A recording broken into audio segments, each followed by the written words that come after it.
Ketika berselancar dalam lautan filsafat, tidak sedikit teolog Kristen yang tersesat di dalamnya. Salah satu yang paling sering adalah tenggelam dalam filsafat empirisme, tanpa mampu keluar dan bahkan tersesat semakin jauh. Hal ini sangat berbahaya dan berimplikasi langsung menentang atau meragukan Alkitab adalah firman Allah. Hal ini juga dialami oleh ALM, Ioannes Rahmat. Berikut ini adalah tanggapan Kakak Victor Riwukaho terhadap pendekatan historis Kristus, Ioannes Rahmat, yang Beta sampaikan melalui video ini. Diharapkan video ini bermanfaat bagi gereja dalam menghadapi tantangan zaman yang semakin hari semakin bersandar pada filsafat empirisme.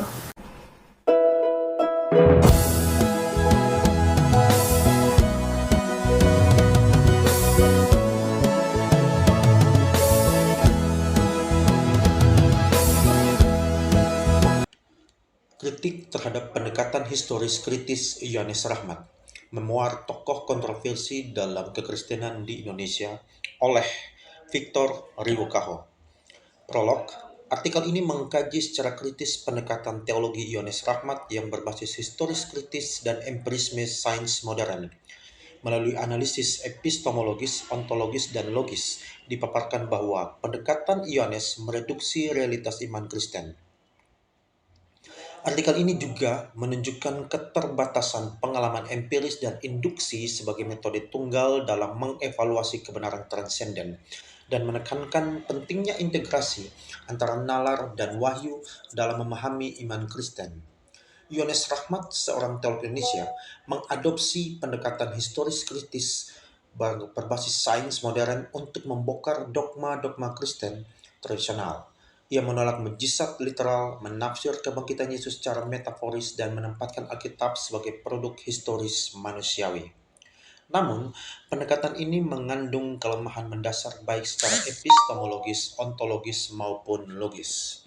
Pertama, keterbatasan empirisme. Tidak semua realitas tertangkap indera. Pendekatan Ioannes menuntut verifikasi empiris atas realitas iman. Pendekatan ini bermasalah karena banyak entitas non-fisik diakui keberadaannya tanpa bisa dibuktikan secara empiris, seperti pemikiran manusia, hukum logika, dan matematika, serta moralitas. Contohnya, pemikiran tentang keadilan tidak memiliki warna, suhu, dan berat, tetapi keberadaannya tidak diragukan. Bahkan dengan berkembangnya fisika kuantum, orang mempertanyakan apa itu realitas sebenarnya. Segala sesuatu yang kita sebut nyata tersusun dari hal-hal yang tidak dapat dianggap sebagai nyata, kata Niels Bohr, salah satu perintis fisika kuantum. Dengan demikian, empirisme tidak dapat menjadi ukuran tunggal realitas kebenaran atau kebenaran realitas. Kedua, keterbatasan penalaran induktif. Resiko generalisasi yang berlebihan atau yang salah. Ioannes menyimpulkan bahwa kisah mujizat dan kebangkitan hanyalah mitos karena adanya pola serupa di berbagai budaya. Namun ini melanggar prinsip logis seperti hasty generalization atau false analogy. Fakta bahwa banyak budaya memiliki cerita banjir besar tidak membuktikan bahwa tidak pernah ada banjir besar historis. Penalaran induktif harus digunakan dengan hati-hati dan tidak bisa secara mutlak menolak kejadian unik ilahi. Secara logis, penalaran induktif, selain induksi lengkap, adalah sesat pikir karena walaupun premis benar, tidak ada jaminan bahwa kesimpulan 100% benar. Ketiga, perlu integrasi nalar dan wahyu. Kebenaran iman Kristen tidak mengabaikan nalar, melainkan mengakui batas nalar manusia. Iman bersifat transrasional, masuk akal namun melampaui batas kemampuan akal semata. Penting untuk ditegaskan bahwa transrasionalitas iman tidak berarti bertentangan dengan kaidah logika. Sebaliknya, iman Kristen tetap tunduk pada prinsip dasar logika seperti prinsip non-kontradiksi, prinsip identitas, dan prinsip included middle.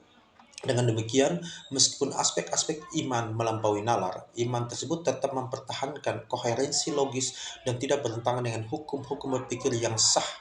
Selain itu, rasional umumnya merupakan ukuran yang bersifat subjektif. Rasional tidaknya suatu pandangan bergantung dari apa yang orang ketahui dan apa kerangka berpikir yang digunakan. Untuk orang seperti Einstein dan pengikutnya, bahwa ruang waktu membengkok adalah suatu yang tidak terelakkan. Untuk orang seperti Newton dan pengikutnya, pandangan itu tidak rasional. Asumsi kedua pihak itu berbeda seperti langit dan bumi. Kelima, studi kasus analisis kritis terhadap buku Yesus Sang Penyuruh Tobat. Buku ini menggambarkan Yesus sebagai nabi apokaliptik Yahudi biasa dan menafsir kebangkitan sebagai transformasi psikologis. Kelebihannya adalah A. Menyumbang pemahaman historis tentang konteks sosial keagamaan Yesus. B. Menekankan aspek kemanusiaan Yesus. Kelemahannya A. Terlalu mengandalkan asumsi empiris dalam membaca sejarah. B. Menyederhanakan fenomena kebangkitan menjadi psikologi semata. C. Mengabaikan dimensi simbolik realistis dari dogma. Contoh konkret ialah kesaksian para murid yang berubah dari ketakutan menjadi keberanian radikal, suatu yang sulit dijelaskan jika hanya berdasarkan pengalaman batiniah biasa. Epilog. Pemikiran kritis Yohanes Rahmat mendorong gereja untuk berpikir rasional, namun reduksi teologi kepada standar empirisme dan induktivisme saja berpotensi melumpuhkan vitalitas iman Kristen yang berakar pada kepercayaan kepada Allah yang bekerja melebihi kemampuan indera dan rasio manusia. Gereja pernah menolak Galileo antara lain karena gereja berpegang pada empirisme. Saat itu, teori yang didukung oleh pengamatan empiris adalah teori geosentrisme, matahari mengelilingi bumi. Di lain pihak, saat itu bukti empiris untuk teori heliosentrisme yang merupakan mainstream saat ini tidak meyakinkan.